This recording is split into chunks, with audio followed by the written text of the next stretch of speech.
Padre, del Hijo y del Espíritu Santo. Amén. Queridos hermanos, aquí Padre Michel Bonifacio saludo y bendigo con su familia. Continuamos en esta charla 27, 27, meditando sobre las apariciones de la Virgen de Fátima. Hemos visto cómo los niños, después de las apariciones de la Virgen, llegaron a una madurez espiritual extraordinaria. Se hicieron realmente gente piadosa y gente de más y más oración. Me apoyo en el libro del padre C. Bartas, La Virgen de Fátima, séptima edición, un maravilloso reportaje de lo sobrenatural, colección Patmos. Bien, en esta parte del libro, el autor nos explica cómo los niños llegaron a madurez espiritual en la escuela de María Santísima. Los que tienen esta edición, página 219, en su interrogatorio por la comisión investigadora, la mamá de los niños, Jacinta y Francisco, declaró: después de las apariciones, mis hijos jugaban como antes hacían.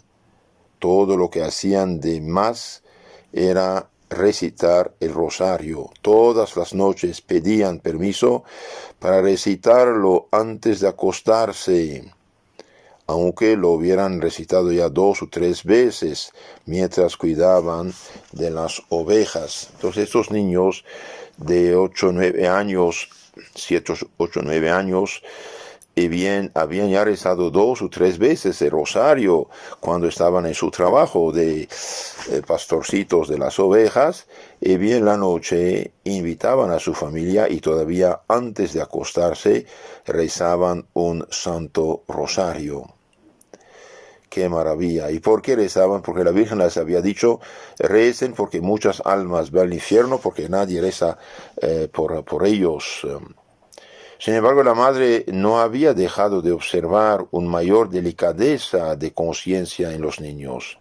Eran más francos que antes, contaban mejor lo que había hecho el rebaño durante el día. Más francos, conciencia más pura, más cristiana. El padre Manuel Pedro cuenta que después de las apariciones eran ellos los que impulsaban a los demás miembros de la familia a rezar el rosario, mientras que antes de las visiones había sucedido una vez que Francisco se había quedado en la otra habitación cuando le llamaron para hacer en común la plegaria de la noche. Fue necesario que su padre saliera a buscarlo con mala cara.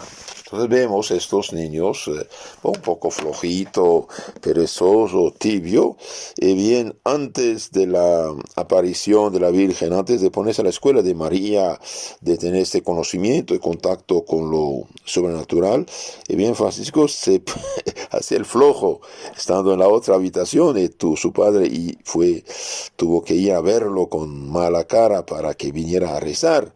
Pero después de la aparición es él y su hermana que impulsaban a los demás miembros de la familia a rezar el Santo Rosario. Mientras más un niño tiene conocimiento, amor y temor de Dios, más es generoso, más es franco, más es dulce, más es cristiano y humano al mismo tiempo. Lo que todo el mundo advertía era el celo que los pequeños videntes ponían en difundir lo que podían comunicar entonces de las palabras de la Virgen, su fidelidad en responder a los deseos de la señora de Cova, de Fátima, la firmeza admirable y la paciencia que ponían en ser mensajeros del reino del cielo. Estos son realmente pequeños misioneros, tienen grande celo en difundir el mensaje de la Virgen, que es penitencia, oración, conversión, rosario, dejar de ofender a Dios, y que hay cielo, que hay infierno. De hecho, después de la visión del infierno, los niños realmente se hicieron muy celosos y muy de oración.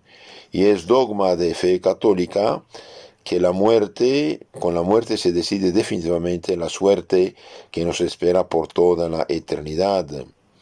Y bien, este es de fe divina y católica, y el que niega esto es hereje. Esto los definieron los papas Benedicto XII, el Papa Vigilio, el Concilio de Lyon y de Florencia. Y en San Mateo 25, 31 a 46, 2 Corintios 5, 10, lo vemos. Y bien, con la muerte se decide definitivamente la suerte por toda la eternidad de las almas que dejan este mundo. Cuidado, es algo serio, es algo serio. Y hoy, como dije ya varias veces, por desgracia hay gente que se dice católica, pero católico hereje, usurpador del todo católico, que niega la existencia del infierno. Continuamos con esto de la Virgen de Fátima.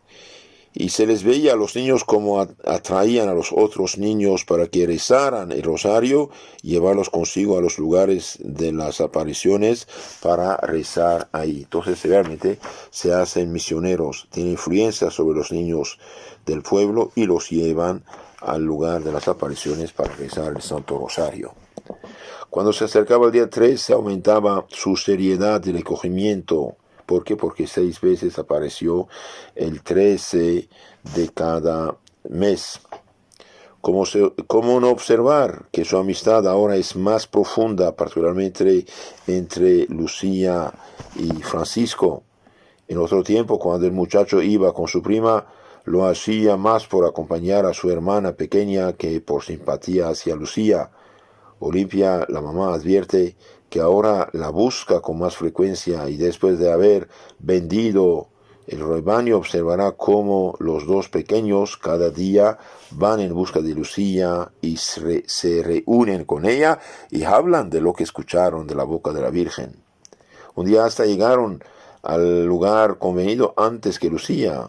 Cuando ésta se les unió, Francisco dijo: antes no te quería tanto y venía sobre todo por dar gusto a Jacinta, pero ahora, cuando me despierto por las mañanas, solo deseo reunirme contigo y estar junto a ti y hablar de la Virgen, de la oración, de la penitencia y de las almas. Sí, niños maduros, niños de fe.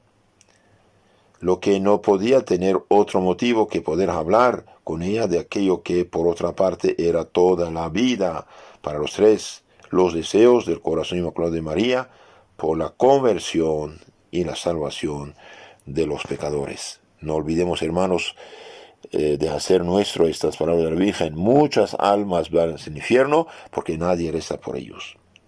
Olimpia, la mamá de Francisco, insiste en decirnos que sus hijos siguieron siendo niños como los demás, lo que no era en modo alguno el parecer de los otros, que cada vez más numerosos sentían por ellos admiración y hasta le mostraban veneración.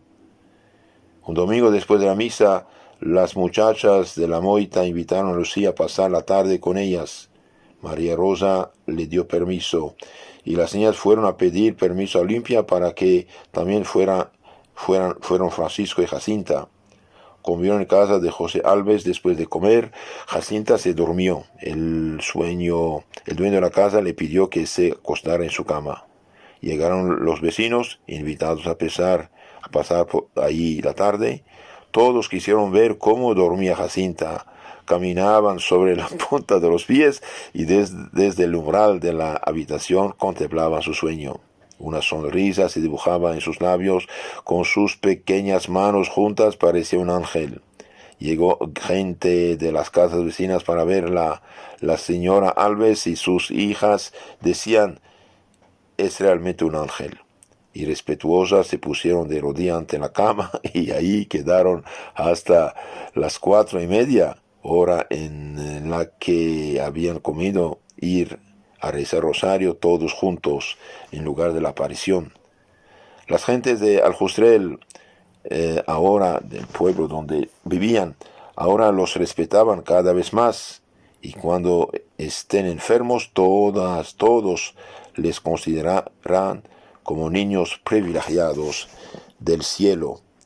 Es algo que no puede comprenderse, dirán: son niños como los nuestros, no nos dicen nada, y a pesar de esto se siente otro ambiente, otro aire cuando se está cerca de ellos. Cuando se entra en la habitación de Francisco es como si uno entrara en una iglesia. Entonces, niños maduros, niños santificados. La cruz, ahora hablemos un poco de los sufrimientos de estos niños. La cruz es la gran escuela de la santidad. No olviden esto, hermanos. La cruz, bajo todas sus formas, persecuciones, calumnias, enfermedades, pobreza, dificultades. La cruz es la gran escuela de la santidad. Si alguno quiere ser mi discípulo, había dicho Jesucristo, que tome mi cruz y que me siga. La gran maravilla de la vida de los tres pastores es que habían comprendido de tan corta edad el gran misterio del sufrimiento. Qué grande es el precio del sacrificio y cómo el Señor lo tiene en cuenta para convertir a los pecadores y para santificarnos. Que los hermanos hoy quieren un mundo sin sacrificio, un mundo sin cruz, un crucifijo sin Cristo colgado. Quieren hacer un paraíso terrenal. Esto se llamó años atrás la disque teología de la disque liberación. Pobres sacerdotes, profesores de universidades y supuestamente católicas y seminarios han caído en la trampa y favorecieron guerras, revoluciones, odios, rencores, y no han liberado nada, sino agravaron la situación. Hoy por ejemplo, lo que pasó en El Salvador, en Guatemala, en Nicaragua, es fruto de esta religión disque católica, sin cruz, sin sacrificio, sin penitencia. Y bien, la cruz, por la cruz llega la luz. La cruz es la gran escuela de la santidad. Impulsaron estos pobres teólogos falsos, de hecho, ideólogos sin fe verdadera, a la gente a tener odio, rencor y hacer guerras, y que ganamos nada. Todavía los problemas siguen y la pobre gente sufre de todo lado. María no ha dispensado a sus discípulos de la cruz como Cristo lo había también hecho. Sin cruz no hay salvación. Por contrario, María les pidió a los niños que si querían aceptar lo que les tenía reservado, y les previno que sería pesada cruz. Tenéis que sufrir mucho, había dicho la Virgen a los niños. El sacrificio que más les costó, puesto que fue el único al que intentaron huir alguna vez, era el de soportar la indiscreción de las gentes que llegaban de todas partes a interrogarles. Desde el verano de 1917, una peregrinación continua llega a Coadiría, Fátima. Grupos de fieles, sin que exista ninguna organización para dirigir a las muchedumbres, llegan de todo el país. El campo de encinas verdes de Antonio dos Santos se convierte en una especie de santuario, sin sacerdotes, sin muros, sin altar, en donde la oración no cesa jamás alrededor del pórtico de madera erigido por la familia Carreira. Para Lucía, Jacinta y Francisco constituye un verdadero problema llegar hasta ahí sin ser advertidos. Sencillos, discretos, recitan rosario, pero si llega gran gente, invariablemente les piden que lo recen con ellos. Con mucha frecuencia los peregrinos abusan de su paciencia, haciéndoles 1000 recomendaciones, preguntas o siempre las mismas, y hasta insidiosas e indiscretas. Si no les encuentran, como diría, van a buscarlos en casa a su casa o al prado. Les retienen horas enteras. Qué prueba para los nervios de estos niños, qué cansancio. Sin embargo, lo ofrecen a Dios por la conversión de los pecadores. Les hemos visto presas de la muchedumbre el día del gran prodigio. Aquella tarde fue necesario que sus padres los arrancaran a los curiosos para hacerles comer y reposar. Cuando Lucía, al fin libre, entró en su casa, vencida por la fatiga, cayó sobre el suelo y dormió. Hasta hubo gentes que pasaron la noche en el lugar y esperaron a la mañana para poder hablar con la niña. Y esto sin descanso, sin que se viera el fin. Todos los días, aún más que antes, son interrogados por los publicistas, por los médicos, por los eclesiásticos, por creyentes, por incrédulos, por fervorosos y por indecisos, que se abrogan al poder de escalar en el misterio de las apariciones y todos les abruman a preguntas. Algunos llegan a mirarles al fondo de los ojos, al parecer queriendo desollar su alma para descubrir en ella sus sentimientos íntimos y sobre todo para leer el famoso secreto.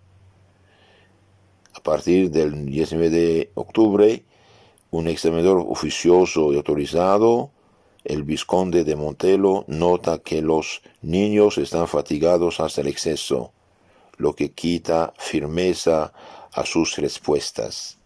Lucía sobre todo parece extenuada, el deseo de fatiga, exceso de fatiga le obliga a responder sin poner suficiente atención en lo que dice. Y a veces hasta llega a no acordarse de determinadas circunstancias, lo que no le sucedía antes del 13 de octubre. No se cuidan a esos niños, si no se cuidan estos niños, si no se les evita la fatiga de los interrogatorios largos y repetidos, su salud puede quedar seriamente afectada. Todos estos curiosos no saben sobre las visiones más que lo que los niños querían decirles, y nadie pudo notar jamás en sus respuestas el menor desacuerdo o contradicción. Pero nada desanimaba la inoportuna curiosidad de la muchedumbre.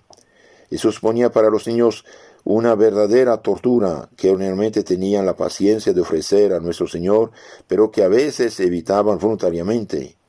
¿Cómo podemos asombrarnos al ver a niños de tan poca edad, importunados hasta el exceso, tratar de buscar pretextos para escapar a las indagaciones demasiado indiscretas?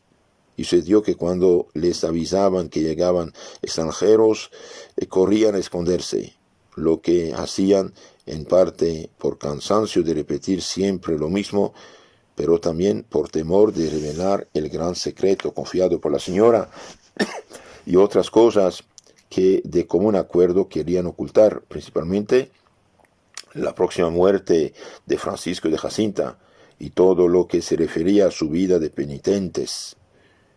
Y además, con excesiva frecuencia tenían que escuchar alabanzas que herían su humildad.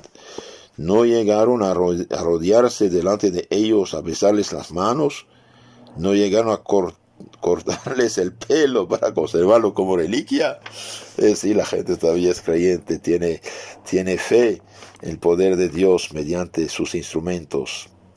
Jacinta sobre todo se había impuesto el deber de huir de la compañía de los visitadores inoportunos. No olvidaba haber prometido a Lucía no decir nada a nadie y desconfiaba de su propia flaqueza. Si no podía huir a la tortura, se le había bajar la cabeza, fijar la mirada en el suelo y no decir apenas una sola palabra. Un día la pequeña imaginó un bonito medio para despistar a ciertos indiscretos. Iban los tres por el camino del poblado.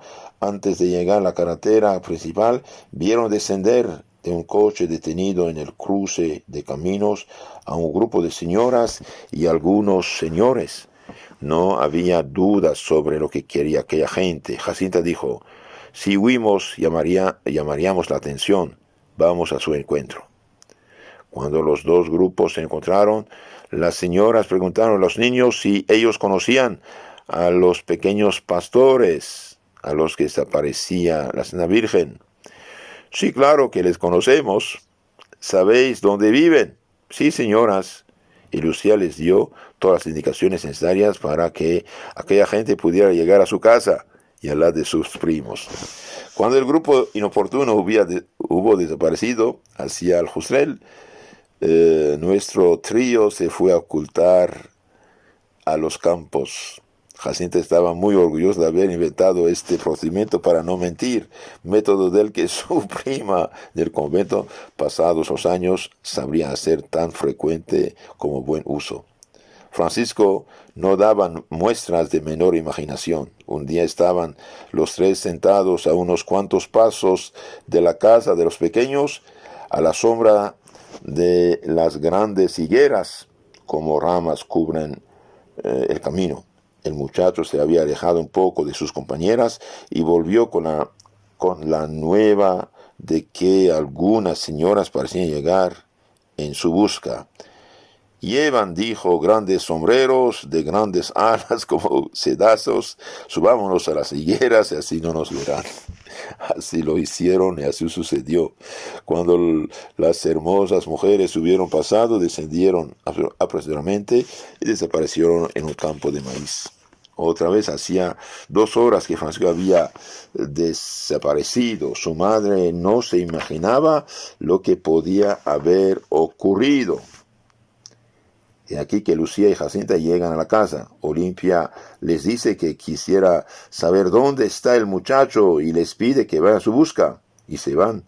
En aquel momento Francisco sale de su escondito. Estaba lleno de gente y Dios no quería que me encontrara solo frente a toda esta gente. ¿Qué les hubiera podido decir?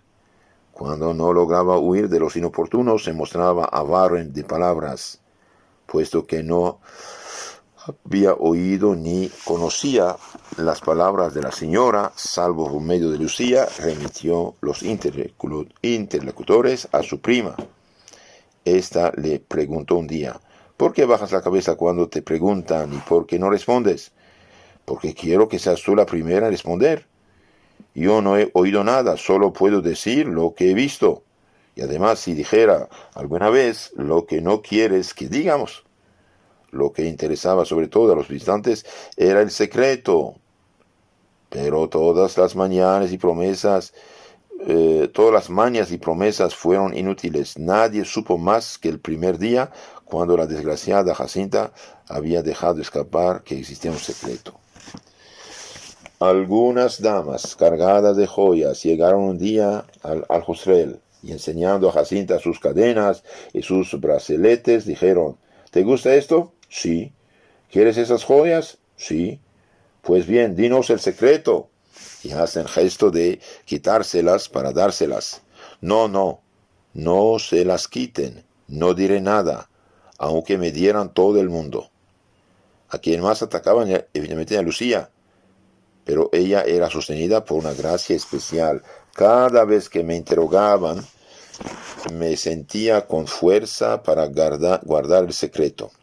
Oía una voz interior que me dictaba la respuesta y me permitía de tal forma, sin faltar a la verdad, callar lo que debía permanecer oculto hasta este momento.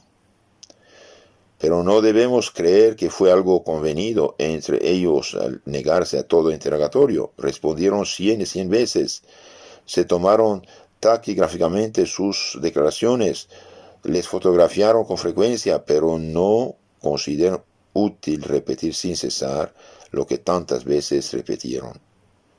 Algunos, particularmente los eclesiásticos, no contentos con hostigar a Lucía en su caso en el campo, la llamaban al presbiterio de Fátima para interrogarla con más libertad y con frecuencia para copiar sus respuestas por escrito. Entonces, queridos hermanos, estos niños, dijimos, recibieron de Dios un secreto, sí, lo que llaman el secreto de Fátima, que tenía que haber sido revelado en los años 60. Probablemente es la crisis tremenda actual de la fe en los pueblos cristianos, en la iglesia. Esto es otro asunto. Los niños hacen sacrificios, los niños aguantan, soportan, ofrecen. Los niños progresaron en santidad y llegaron a una madurez espiritual extraordinaria. Y bien, rezaban 2, 3 rosarios en el campo, guardando sus animales, y la noche ellos mismos invitaban a la familia a rezar. Francisco el chiquito, que se escondía a veces antes de las apariciones, ahora él y su hermana eran motores para impulsar toda la familia a rezar el Santo Rosario. Les suplico, hermanos míos, cuídense de las películas, de las malditas telenovelas, de todas esas series. Cuídense también de todos esos aparatos. No pasar tiempo precioso con vanidades, enaderías. Si el Facebook, el teléfono te hace daño, bien, déjalo. Tome algo más sencillo para no pasar tiempo en esas cosas. oración, sacrificio, penitencia. La Virgen dijo, muchas almas van al infierno porque nadie reza por ellos. Y bien, tratemos de rezar no solo en los Santos Rosarios, sino que misterios, que es de niños, decía San Grino de Montfort, sino tratemos de rezar en la medida del posible el rosario de los adultos, que son los 15 misterios. Leamos libros buenos, libros de santos, el Evangelio, el Catecismo, la biografía de los santos. Estamos en un tiempo excepcionalmente peligroso, porque estamos en tiempo de apostasía. Los pueblos oficialmente son ateos, sus leyes, sus constituciones. Y bien, esto va a preparar la venida del anticristo, la perdición de las almas por millones. Necesitamos ser cristianos de veras y también dar nuestro voto a gente de convicción cristiana y no a gente atea que va a imponernos leyes del anticristo. Que la Virgen de Fátima, nuestra Madre, nos ayude, que todos los santos mártires que han dado su vida por Cristo se intercedan por nosotros y nos comuniquen el espíritu de sacrificio, de penitencia y de oración. Los bendigo con sus familias en nombre del Padre, del Hijo y del Espíritu Santo. Amén. Queridos hermanos, les aconsejo a todos de suscribirse al canal Catecismo Católico Tradicional y ahí escuchar la doctrina católica explicada mediante el Catecismo Mayor del Papa San Pío X.